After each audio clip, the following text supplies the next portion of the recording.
Hello guys, আমি আলু দিয়ে করলা ভাজি করব ভোর রাত্রের জন্য।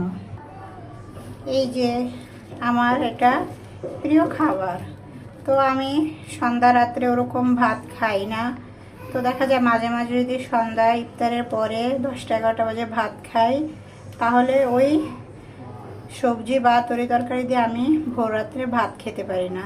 তাই আমি একটু চেষ্টা করি 2-3 পদ করার জন্য। তো আমার এটা প্রিয় খাবার, আলু দিয়ে করলা ভাজি। তো এটাতে এখন আমার তেল গরম হয়েছে, আমি এটা দিয়ে দিলাম।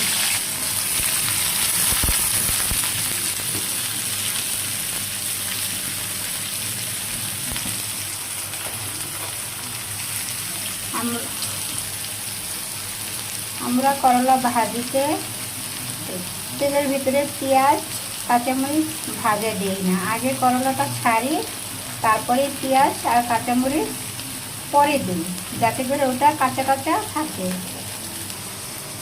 দেখুন আমার ভাজির কালারটা সবুজ সবুজ, তার ভিতরে আমি দিয়েছি কালারিং আলু। তো সেই সুন্দর লাগতেছে।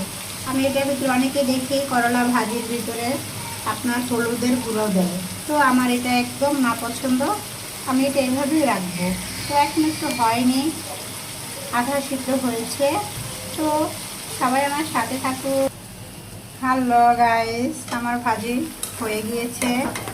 তো তেলটা একটু বেশি পড়েছে, তেলের যেই দাম। তো দেখেন,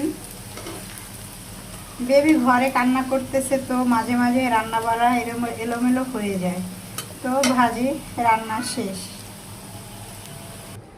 তো আমি তেলটা সাইড করে আমি ভাজিটা আলাদা বাটিতে বেড়ে নিলাম। তো ফাইনালি আমার ভাজির লুক চলে এসেছে, দেখুন খুব সুন্দর হয়েছে।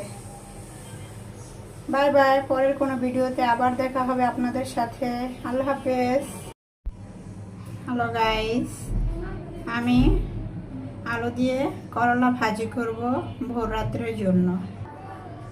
এই যে আমার এটা প্রিয় খাবার। তো আমি সন্ধ্যা রাত্রে ওরকম ভাত খাই না। তো দেখা যায় মাঝে মাঝে যদি সন্ধ্যা ইফতারের পরে 10টা-11টা বাজে ভাত খাই, তাহলে ওই সবজি বা তরকারি দিয়ে আমি ভোর রাত্রে ভাত খেতে পারি না। তাই আমি একটু চেষ্টা করি 2-3 পদ করার জন্য। তো আমার এটা প্রিয় খাবার, আলু দিয়ে করলা ভাজি।